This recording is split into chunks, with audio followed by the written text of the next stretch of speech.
about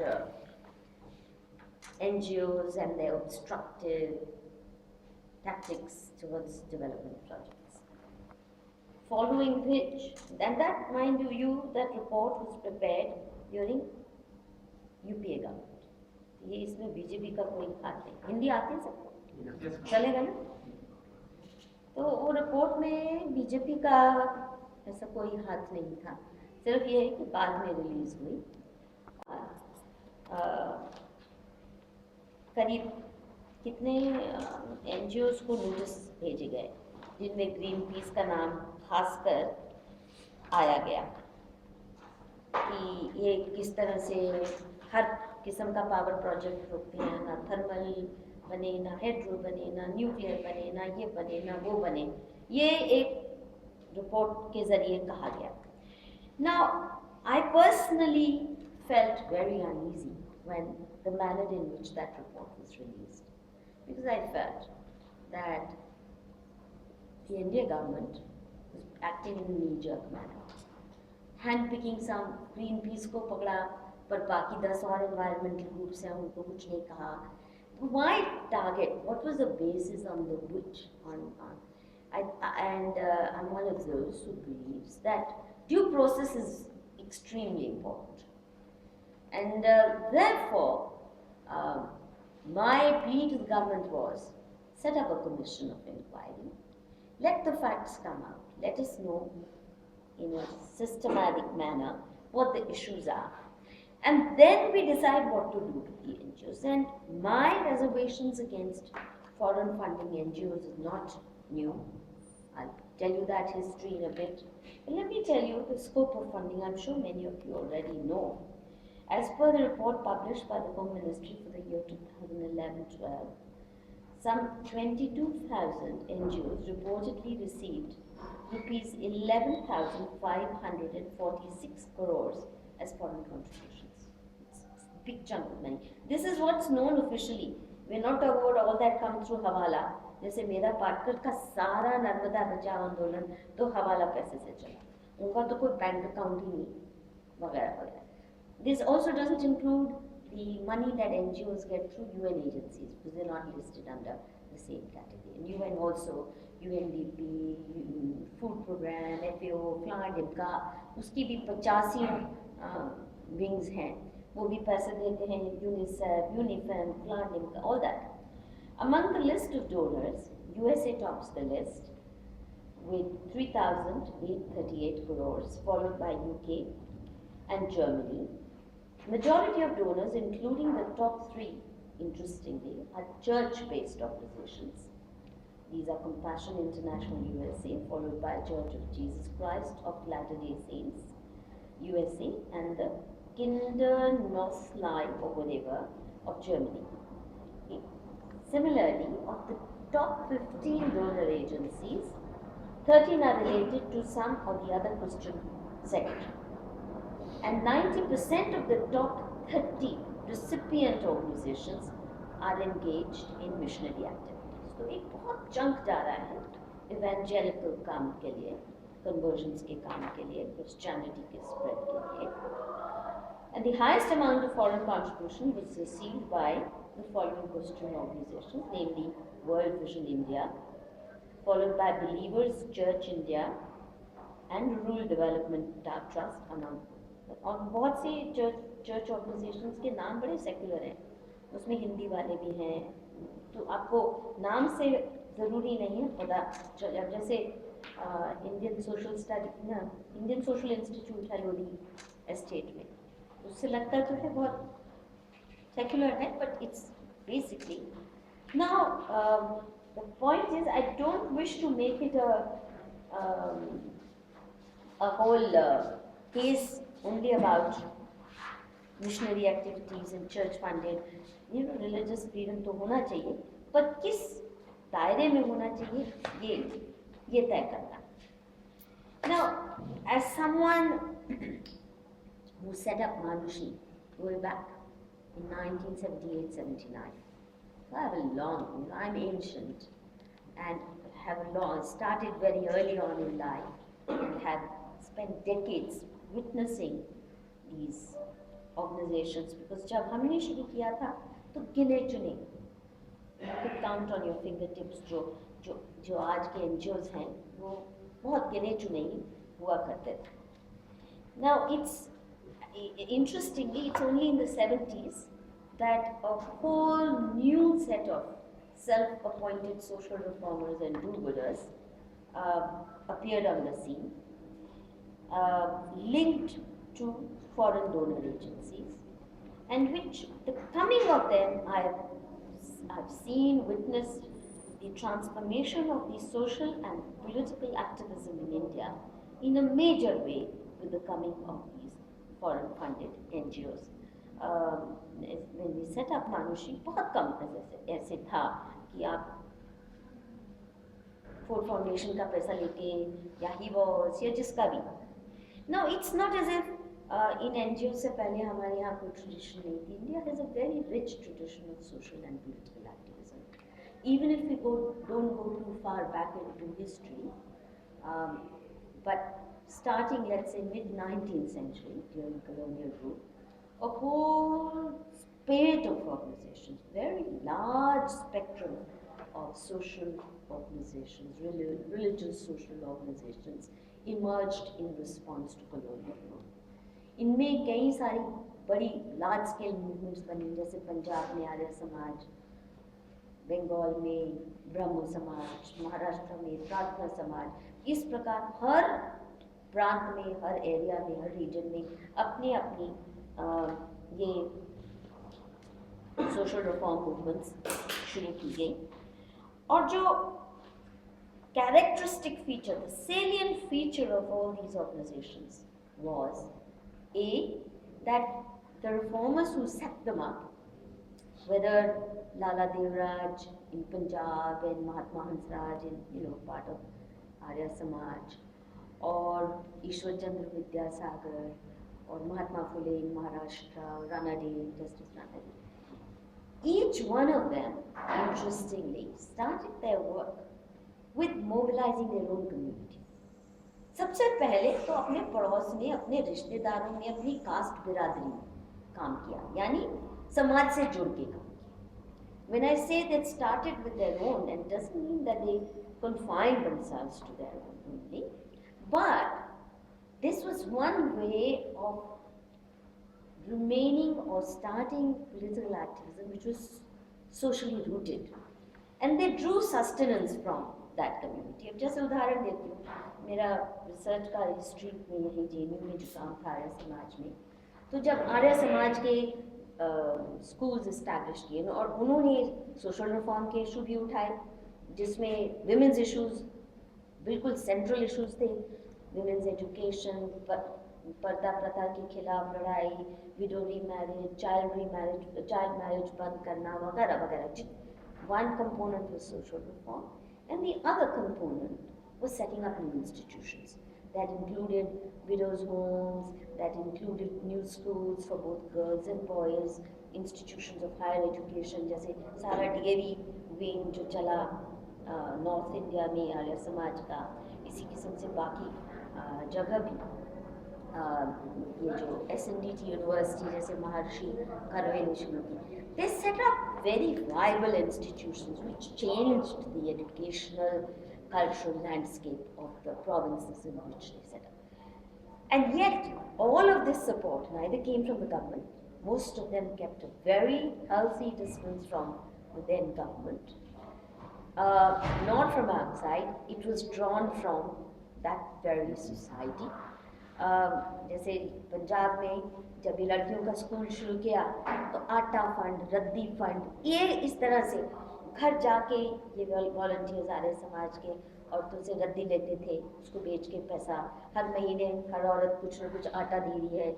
इस तरह से छोटे छोटे डोनेशंस और कुछ थोड़े substantial deeds, a mix of modest to some of the bigger businessmen also giving larger donations. But that's how they built these, that's how they sustained these institutions and drew sustenance from the society which they sought to reform.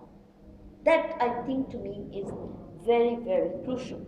And this tendency got further fillip during the freedom movement led by Mahatma Gandhi, where we know a whole range of men and women, young and old, left their lucrative careers, left their family, left their comfortable milieu to go and work for the poor. And again, not only mobilize people for participating in the freedom movement, but also constructive work. Mahatma Gandhi का हमेशा ये रहा था कि political activism अपने आप में काफी नहीं है. Constructive work has to be a parallel activity, and that's how you remain creative. Otherwise, you become forever an obstructionist. ये भी खराब, वो भी खराब, oppositionist, mode. And Mahatma Gandhi, in that sense, really made sure, again, therefore, a lot of new educational institutions grew out of it, women's organizations, Women's Front of the Congress Party, and many other offshoots which took up both social reform and building new institutions. Again, drawing support and strength from the society itself. So, अगर किसी ने किसान का भी काम करना है तो ये नहीं है कि आप दूर कहीं ट्रैवल एरिया में जाके कर रहे हो. You start. Take Sardar Patel. Starts with his own community. Patel community में अपनी हैसियत और औकात बना के फिर बाकियों को आप अप्रोच करते हैं. But the activism that we have seen coming with the NGOs is कहीं बिल्कुल rootless wonders. I'll come to that in a minute.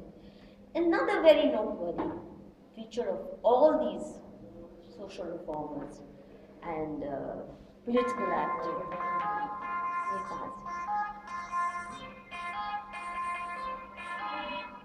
I'll call you in 2 hours, 1.5 hours. Sorry,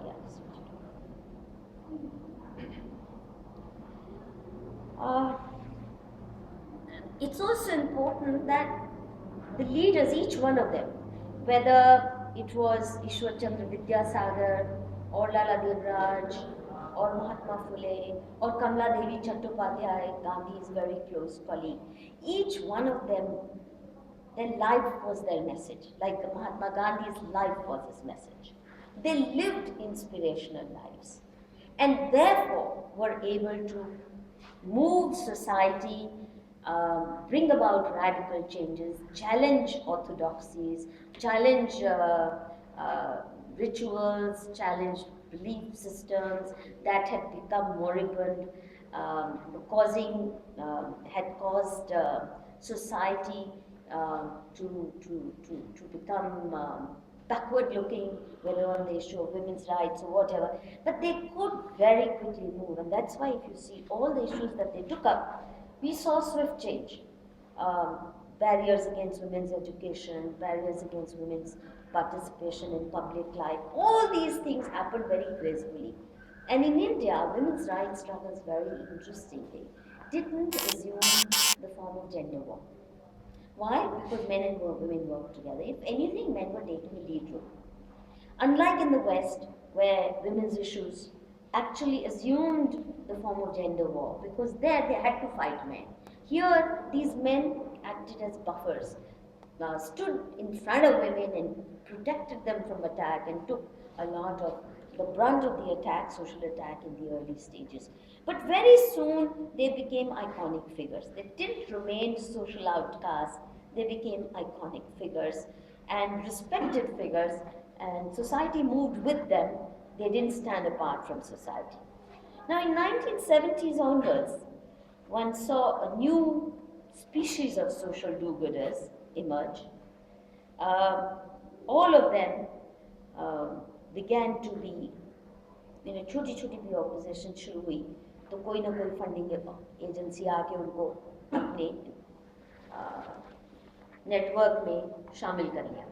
My own experience when we started Manushi in 1978-79, I was really young and inexperienced, but within 1 week of the publication of Manushi Journal, 1 हफ्ता हुआ था. हमने शुरू कैसे किया था और मुझे पता नहीं है मुझे कैसे अकल या प्रेरणा आई होगी कि पहले दिन से ही मैंने तय किया कि हम ना सरकारी ग्रांट पे जिंदा रहेंगे और ना ही ये डोनर एजेंसी पैसे से। हम इसको सेल्फ सपोर्टिंग बनाएंगे। जीती है जिए, मरती है मरे, because it has meaning only if it's supported and sustained by this society.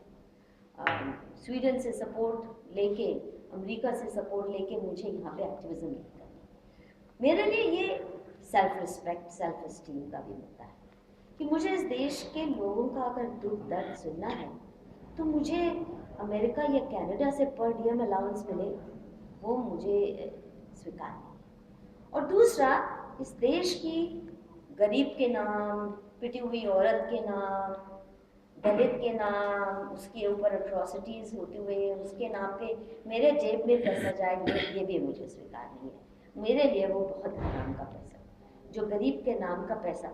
मेरा ये मानना है कि आपको सोशल या पॉलिटिकल लाइफ में, पब्लिक लाइफ में तभी आना चाहिए जब आपने अपने पेट की भूख भी मिटा ली है, आंख की भूख भी मिटा ली है, तृप्त है आप, और आपके पास कुछ देने को है।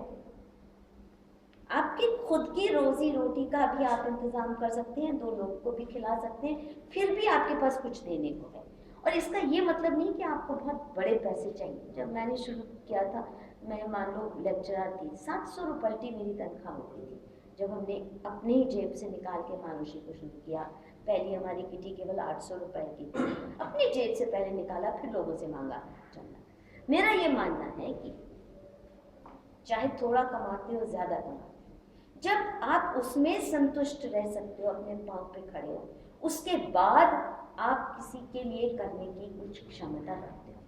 यदि आपको आपके कॉज ने सपोर्ट करना है तो आप उस कॉज पे बहुत बड़ी लायबिलिटी बन जाते हो।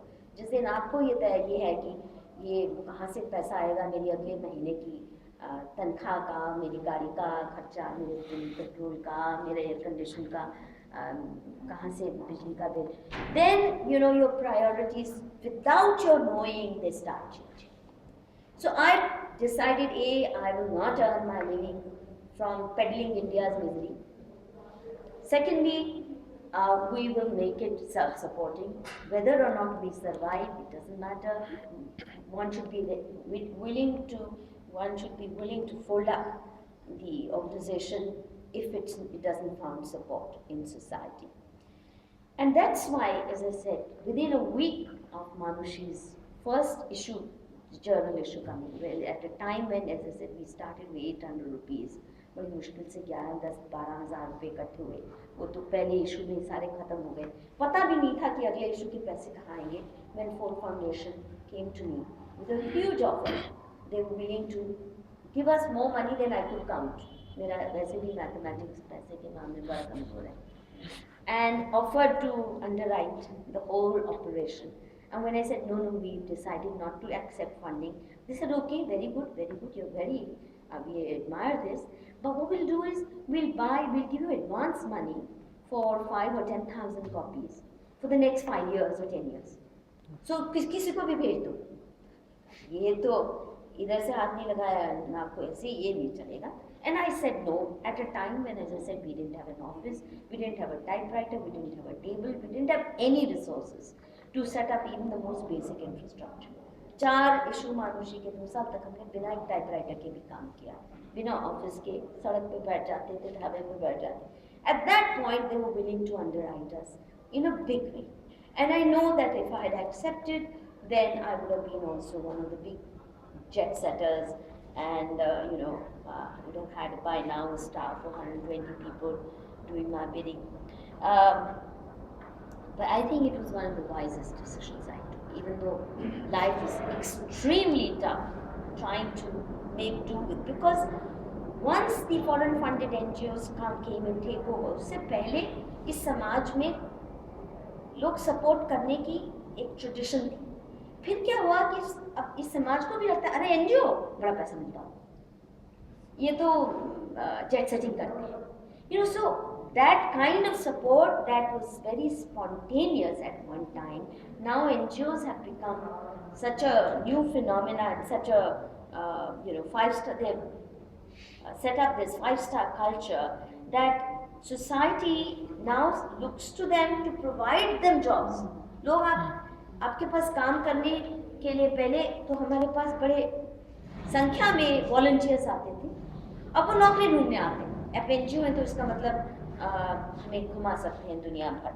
So that culture change made life quite difficult for. Now it's interesting that the first batch of NGOs, the foreign funded NGOs, used to be called development agencies. So development मतलब India under developed है, विदेश से अकल भी लाएंगे, विदेश की नोहा लाएंगे, पैसा लाएंगे और हमें फिर से डेवलपमेंट के रास्ते पे ले जाएंगे. The civilising mission in the new avatar. And but by the 1980s, late 70s, development का छोड़ के स्पेशली जो क्या मैक्सिको में वुमेन्स कॉन्फ्रेंस हुई थी, फर्स्ट इंटरनेशनल वुमेन्स कॉन्फ्रेंस, तब से then major input into feminism, Dalit activism, tribal activism, setting up all these, looking for what I call fault lines, real and imaginary. कहाँ तकरार के थिएटर्स हैं, activism उसमें base करना. और इंटरेस्टिंग सबसे बड़ी बात यह है कि जो एनजीओज निकले सारे लेफ्टिस्ट फ्रेमवर्क में, मार्क्सिस्ट, माओइस्ट, लेनिनिस्ट, और जिस किस्म की आइडियोलॉजी और एक्टिविज्म अमेरिका या यूरोप अपने सॉइल पे प्रमोट नहीं करते, यहाँ उनको यही अच्छी लगती है.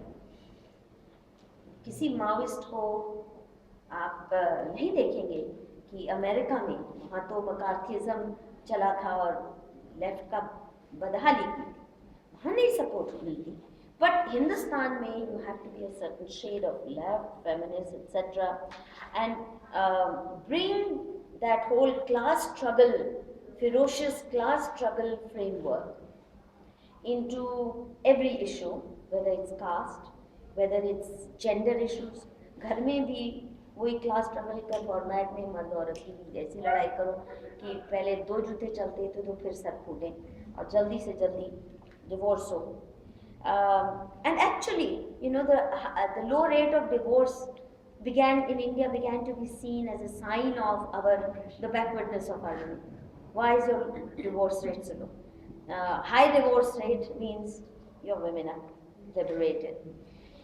And the history, in the social and political history that got painted by this kind of activism, supported also by academia, was a new genre of history.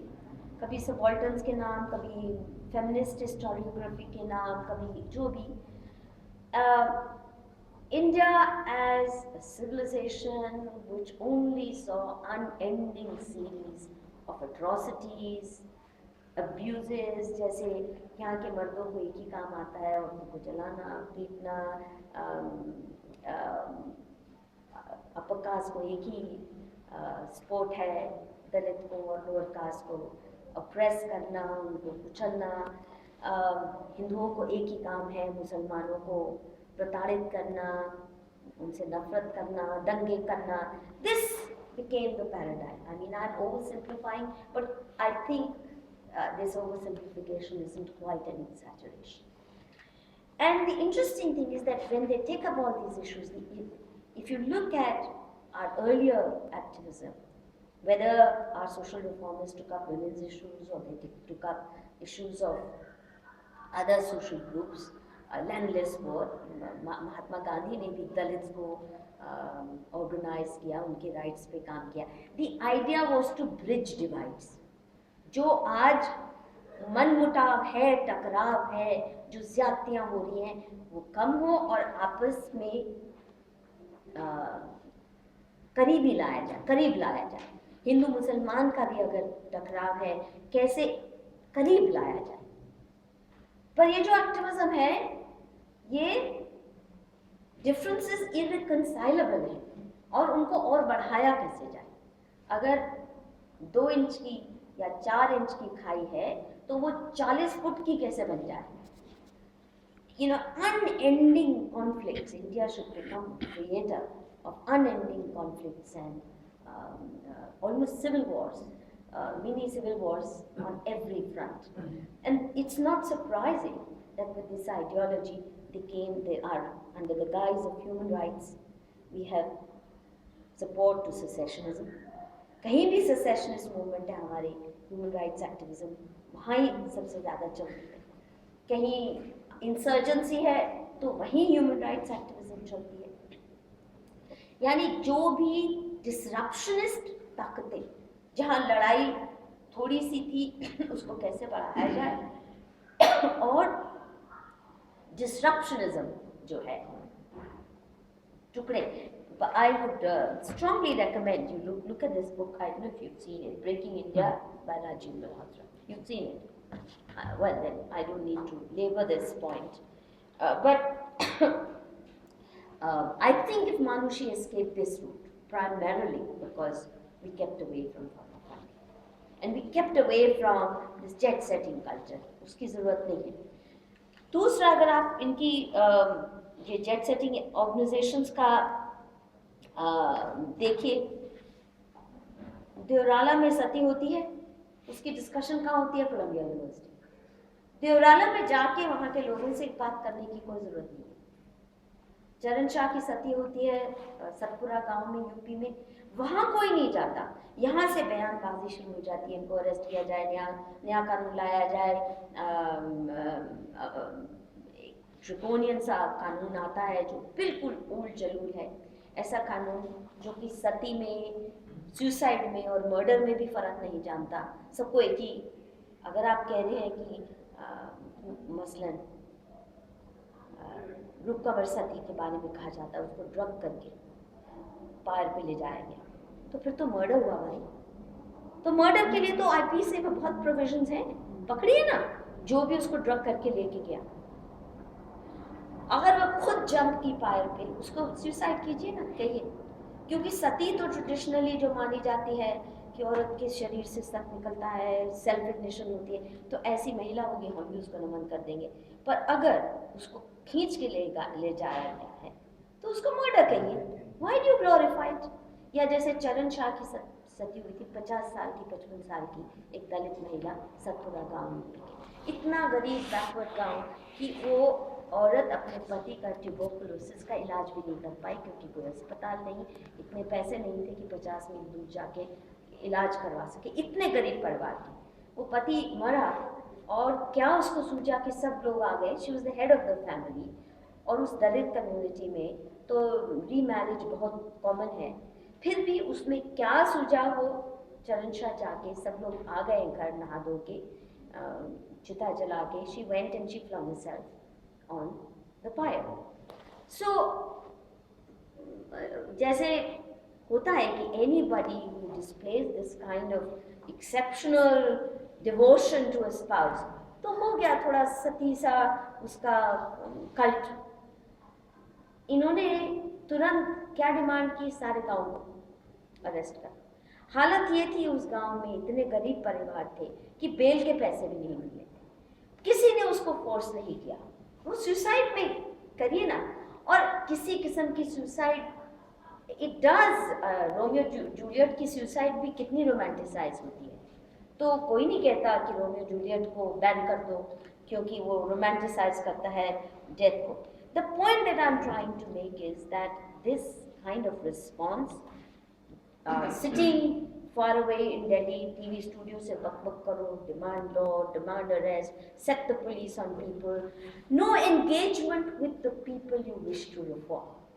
In sharp contrast to the earlier social reform movements, where engagement with the communities whose practices you wish to reform was the prime route to reforming. Setting into motion inner urges for reform, starting debates, starting discussions. You don't set the police on people all the time. You don't use police as the most favored instrument of social reform. And I urge you to have a look at this book. It's called Zealous Reformers, Deadly Laws. And it analyzes this kind of feminist activism, which has relied primarily on the coercive power of the state, on the punitive power of the state, जिस तरह अंग्रेज करते थे, जो उन्हें पसंद नहीं उसको बैन कर दो, बस यही रास्ता चला है। और क्योंकि फंडिंग वहाँ से आनी है, रिपोर्ट्स वहाँ जानी है, विदेश से आना है, there is no accountability to the society that they claim to be reforming. कोई रिश्ता नहीं है ऑर्गेनिक, कोई अकाउंटेबिलिटी, जवाबदेही भी नहीं। दिल्ली में बैठ के, कोलंबिया यूनिवर्सिटी में बैठ के, स्टैनफोर्ड में बैठ के, या इंटरनेशनल इनकी कॉन्फ्रेंसेस कभी मेक्सिको में, कभी जापान में, जहाँ भी होती हैं, वहाँ एजेंडे तैयार होते हैं कि इस देश के लोगों को कैसे सुधारा जाए। उनसे एंगेज करने की ज़रूरत है ही नहीं मानी जाती। And the most vicious laws, whether anti-dowry legislation or most unimplemented, but also what I would call unimplementation worthy laws, कि आप उनको चाहे भी तो उदाहरण देना चाहती हूँ मैं। जैसे मैंने आपको सती का दिया उदाहरण, सती लॉ में एक और बड़ी मजेदार प्रोविजन है, anybody who claims to says he witnessed that sati is ipso facto assumed to be guilty of having collaborated, तो उसको भी जेल, लाइफ इम्प्रिजनमेंट। अब आप बताइए, अगर विटनेस कहना, if you are a witness to murder, is it assumed that you collaborated in the murder? And if you make even witnessing a murder a crime, will anybody come forward? And if nobody will come forward to say such a crime took place, then how are you going to punish? तो वही हुआ रूप कमल के साथ, सब लोग ने कहा हमने देखा ही नहीं, तो थे ही नहीं। तो जिन जिन को सैकड़ों लोगों को अरेस्ट किया था वो सब बिदक गए और कुछ निकला नहीं उसमें से। इसी किस्म से अगर आप देखिए, मैं आपको दिखाती हूँ डाउरी, जिसको बैन करने की इन्होंने कोशिश की है, और कितना बेतुका किस्म का, मतलब जहाँ आप परिभाषा भी नहीं कर पा रहे किसी कानून के ढंग से, तो वो कानून को आप रोकेंगे कैसे? उदाहरण देती हूँ।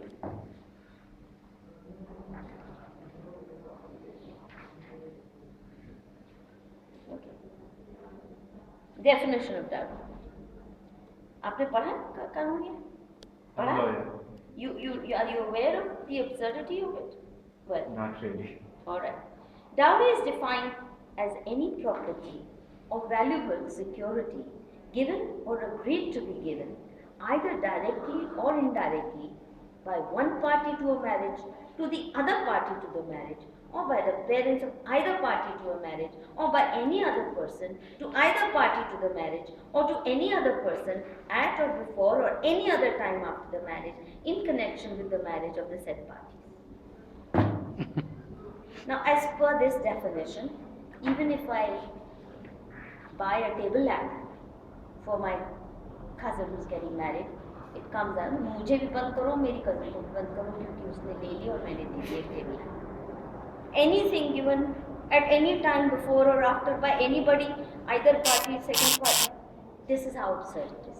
And then after saying this, but voluntary gifts are allowed. Now, how do you just decide what's a voluntary gift and what is dowry? कोई लिख के आता है कि रेफ्रिजरेटर तो वॉलंटरी गिफ्ट है, एयर कंडीशनर जो है ये dowry alternate.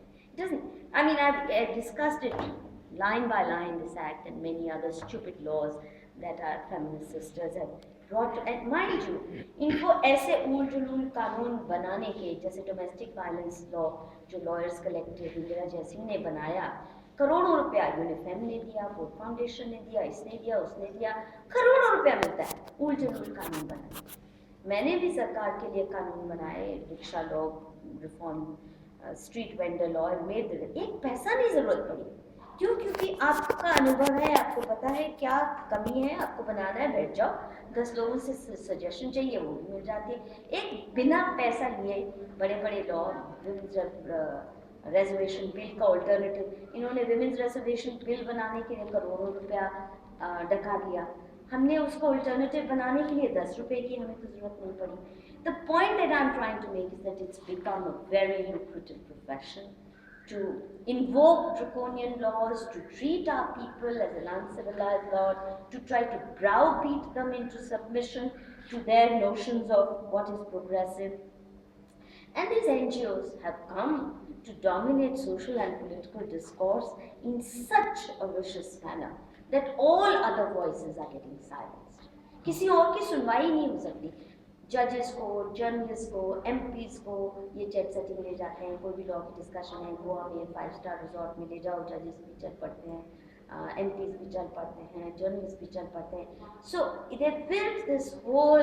Then the bureaucrats also, उनको भी जेट सेटिंग इतनी करवाते हैं. IAS officers have become very complicit. Many of them and their wives have set up also their own parallel NGOs. And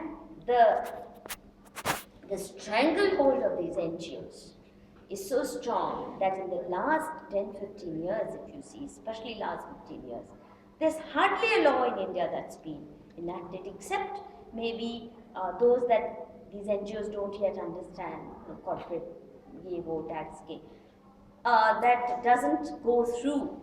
And National Advisory Council that Sonia Gandhi set up was the acme of outsourcing policy making, legislation making to all these foreign funded NGOs.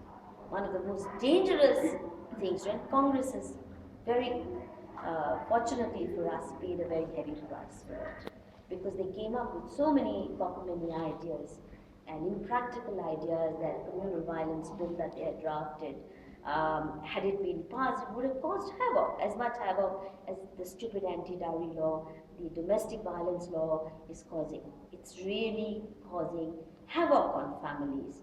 False cases have become rampant, whereas genuine victims are not getting the support that they should from these laws, because your implementation machinery is not in place. And in the last few years, in the name of defending secularism, I think these NGOs have unleashed the most divisive politics. I'm sure all of you know this. You wouldn't be sitting here if you thought otherwise. You're well aware of how Modi को रोकने के लिए ही क्या नहीं इन्होंने हथकंडे अपनाए. झूठ, सच, कुछ false witnesses, the way Teesta Setalvad was able to prop up false witnesses, tell all kinds of lies. And the issue is not BJP or Narendra Modi, as far as I'm concerned. To me, the big issue is that their hate campaigns aimed at fighting BJP or keeping it out of power has demonized the majority community in such a manner that India has been projected as a land where Muslims and Christians are being crushed, as though that's the defining feature of Indian polity and society. Whereas the fact of the matter is, whether you look at our constitution, whether you look at our legal framework, or you look at our civilizational history, despite occasional riots which are mostly politically engineered, I don't think there is any country in the world which lives by more liberal, compassionate standards.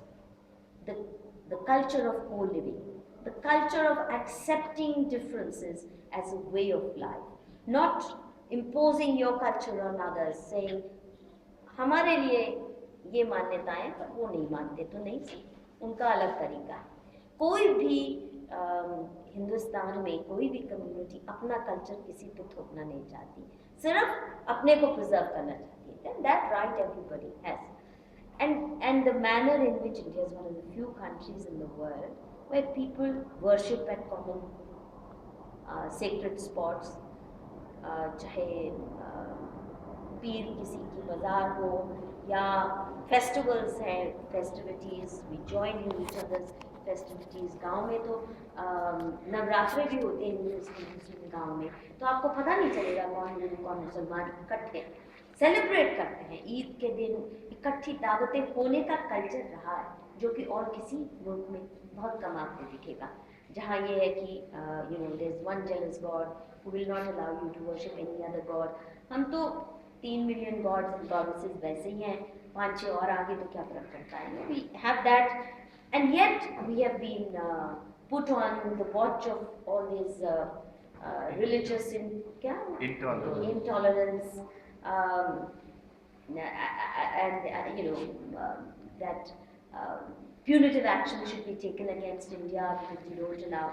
So इसका जो एक बहुत ही भीषण अंजाम ये हुआ है कि दुनिया भर के जितने भी जिहादी ताकतें हैं उनके टारगेट में हिंदुस्तान को लाके खड़ा कर दिया. It's not for nothing that all these Talibani organizations have sworn to destroy India. खुलेआम वो धमकी देते हैं कि इस देश को तो तबाह करेंगे. तो ये उनको who is it that's feeding them this? The Teesta Setalvad, the Shabnam Hashmis, our Shabana Azmis, our Harsh Mandars, convincing them that Muslims are an endangered species. Whereas the fact of the matter is, well, the population of Muslims has actually increased in post-independence India. Where a minority is persecuted and facing genocides, तो उनकी population बढ़ती नहीं है. बांग्लादेश में बहुत घटी है हिंदुओं की पॉपुलेशन. पाकिस्तान में 20% थे हिंदू in 1947, आज 2% भी नहीं बचे. वहाँ हो रही है जेनोसाइड, वहाँ का कोई बयान नहीं है. तो ये जो पॉलिटिक्स चल रही है endangering India, it's coming largely the legitimacy that is coming from our NGOs. And I really think that even though I'm in favor of political freedom of even those who believe in secession, उनको बात करने की, ज़बान से बात करने की तो बिल्कुल छूट होनी चाहिए. तो इन NGOs को भी अगर इनका हीरो शहाबुद्दीन ही लगता है, टेररिस्ट ही लगते हैं, ठीक है, बोलो, कुछ करो. But I really think that it's time that their sources of funding are stopped. That I'm not even saying put them under a vigilant eye, monitor their activities, because that means a different kind of censorship. I'm saying give them all the freedom they want, but make them, force them to seek support for their political activism on this soil from the people of this country. फिर level playing field होगा. तीस्ता सेटलवाड और मधु कुशवत फिर level playing field से फिर अपनी politics कर सकते हैं. जब तक तीस्ता जी को करोड़ों रुपया बाहर से आ रहा है, इंदिरा जयसिंह को उल जलूल कानून बनवाने के लिए करोड़ों रुपया मिल रहा है, मैं उनकी बराबरी कर ही नहीं पाती. मैं मीडिया को नहीं खरीद पाती, अपने जर्नलिस्ट नहीं पाल पाती. तो आपको बहुत disadvantage, we are at a great disadvantage. I'll give you the last example by this. So I really think that this partisan agendas that they are following, self correction automatically हो जाएगा अगर पैसे यहाँ से इनको रेज करने पड़े, जवाबदेही यहाँ की देनी पड़ी. और अभी तो कॉर्पोरेट सोशल रिस्पॉन्सिबिलिटी का बहुत सारा पैसा इकट्ठा होने वाला है. हजारों से, I believe 72,000 crores per year will be available. Let a national fund be created, made available in every state capital, managed by an independent autonomous commission like you have the election commission. Let there be NGO funding commission or whatever, so that nobody can say that you're tied to the apron strings of the government. But let them have to be accountable here. Let them raise their funds here. Let them have to justify it here. कायदे से तो ये commission का भी पैसा नहीं, इनको समाज से लेना चाहिए, जैसे समाज सुधार के लोग करते हैं अपनी पॉलिटिकल एक्टिविज्म का. मानुषी तो वैसे ही जिए इतने साल. We've survived so many years because we learned to give seva. We do seva without remunerating ourselves. And once they do that, I think course correction and accountability will be automatic. The last example I want to give you is that of this whole new law that they have invoked to ban cows. You are aware of that? Are you aware of the controversy around it? Honor killings का कुछ जानते हैं थोड़ा बहुत क्या? Ma'am, CAPS are shown as institutions that sit so that they can order that women be raped for the fact that some man in their family has done something wrong to woman. नहीं, आप खाप के बारे में जानते क्या? Ma'am western UP, Haryana, Rajasthan में ये organisations हैं, these are caste specific panchayat. नहीं, there are three kinds of khaps. One is एक गोत्र की या एक कास्ट की, ठीक है, जैसे दलाल खाप है, दलाल गोत्र के लोग जाटों में जो है उनकी है. एक मल्टी खाप होती है, 2, 3, 4, 5 गोत्र मिलके. दूसरा होती है सर्व खाप, सब जातियों की इकट्ठी और कई गांवों की इकट्ठी. तो सिर्फ कास्ट स्पेसिफिक नहीं होती, these are multi-layered bodies. Now the whole business of honor killings led to these people doing exactly what they are good at, demanding a law that bans or severely restricts the functioning of castes. And Manushi has had to step in and challenge their approach to it. We studied, my approach to these issues is when these honor killings started, I was also like all the Ranjana Kumaris and Brinda Karats asked to come and emote over TV. So I said, look, this is in 2010 when this issue really heated up. And my approach is, if I don't know an issue firsthand, on the basis of media reports, I don't start press beating. So मैंने कहा मैं जब तक पता नहीं कर लेती खाप है क्या, मुझे ज़्यादा पता ही नहीं, तो मैं अभी कुछ नहीं कहती.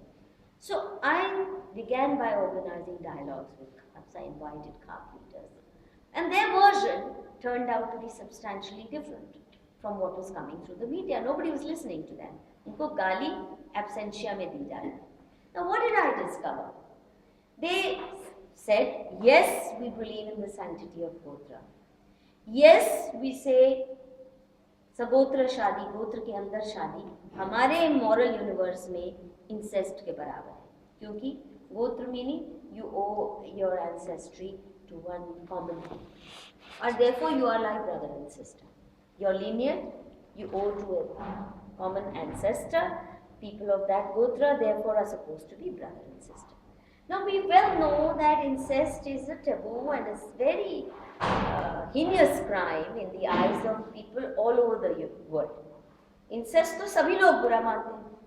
Incest की परिभाषा के ऊपर फर्क हो सकता है, क्योंकि जिस समाज में फैमिली का मतलब है मैं और हमारे दो, हम और हमारे दो, वहाँ सिर्फ सिबलिंग्स को इंसेस्ट मानेंगे. बट जहाँ फैमिली की परिभाषा है चाचा, मामा, second cousin, third cousin, fourth cousin, it's a much larger, much more expansive notion of the family. In such a situation, marrying even your second cousin is seen as. Now in India, we have had a lot of diversity. In South, there are communities that routinely allow mama to marry bhaji. He has the first right. But there are many communities who consider that as good as incest. Mama bhaji ki shadi, north mein incest hi mani jayegi. Now the interesting thing about our society is that no community has ever, जो मामा भांजी की शादी को incest मानते हैं, कभी उन्होंने ये नहीं कहा कि जो लोग करते हैं उनको जेल भेजो, इनके खिलाफ लॉ. वो कहते हैं उनकी मान्यता ठीक है, उनको करने दो, हम नहीं ये करने देंगे. That is to me the sign of true liberalism. You uphold your values, but you don't insist that the whole world has to follow. But the self-styled liberals of our society will say, जो हम मानते हैं मानना पड़ेगा. हम सोचते हैं गोत्रा is mumbo jumbo. How dare you uphold its sanctity? Now, when I listen to these communities, two things they said. This for us is sacred. We do consider it a very heinous act. But we said, you study our record and tell us, खापों ने कब order किए murder? ये families करती हैं. खाप में वैसे लोग बहुत हैं जो सोचते हैं हाँ ऐसे लोगों को गांव से निकाल देना चाहिए, बाइकआउट करना चाहिए. कुछ लोग ये भी कहेंगे मर्डर कर देना चाहिए. But Khaps have not ordered murder. They said you come and study. कहीं पुलिस रिकॉर्ड में खापों का नाम नहीं, फैमिलीज करती. So we discussed this issue threadbare and we came to a conclusion that we need to distinguish between, and that's my consistent approach, to be able to distinguish between crime and culture. As far as murder is concerned, it should be dealt with by Indian Penal Code. जो भी murder करे, no matter what the provocation, arrest them, lock them up. You don't need a special law. अगर कोई husband आके शराब P के बीवी को पीट के मार डालता है क्योंकि उसने खाना लेट पकाया या खाने में मिर्ची ज़्यादा थी, उसको गुस्सा आ गया, शराब पिए, you don't have a special law called late cooking murder, do you? Too much mirchi in dal murder. You don't do that. Or a husband kills his wife in a fit of rage because she's having an affair with someone. That's also honor killing, but you don't have jealous husband murder. So why do you need a special law? Murder is murder. Arrest those people, whoever has done it. You have law against coercion, abduction, all the crimes that allegedly families commit in the name of honor killing. By all means, lock them up. But saying we uphold the sanctity of Gotra is not a crime, as long as you don't enforce it through murder. So why do you need a special law? All you need to do is to implement the existing law. But they want even meetings to discuss, even family gatherings to be banned, the new honor killing law. So forgetting that right to association is a fundamental constitutional right, our self-styled liberal reformers have demanded that khapi ko ban kar do, yani their right to association, which is millennia old. These are millennia old institutions. So it's actually declaring a war on society, civil society. They call themselves civil society organizations. पहले NGOs बोलते थे, उससे पहले VOs बोलते थे, voluntary organizations, अब civil society बन गया. But civil society organizations are war with civil society, asking for ban on a millennia-old institution instead of tackling with the criminal manifestations of particular cultural norm. You separate, use a certain knife to separate crime and engage with people. If you think it's time for them to change, then in any case, these norms are changing over time, they are getting relaxed. You need to engage at a different level. You cannot hand over all those people who believe in the sanctity of Gotra and send them to jail. So the point that I'm trying to make is that they really have become a source of tyranny for the rest of society. And they can get away with doing all this. इतनी हिम्मत नहीं होती कि खप को ban कर दो, अगर हरियाणा में हरियाणा के समाज से जुड़ के काम करने की ज़रूरत पड़ी होती। ये तो वहाँ से पैसा आ रहा है, शोर यहाँ मचाना तो कर सकते हैं, कोई यहाँ जवाबदेही नहीं है, उस समाज के साथ बात करने की ज़रूरत भी नहीं है, उनको सिर्फ गाली देना है। और अर्णब गोस्वामी हैं, बरखा दत्त हैं, they are willing accomplices. So this approach to social reform is actually tearing asunder our society, and I really think that we need to curb this tendency if we want to strengthen the inner urges of social reform in our society. I'm open to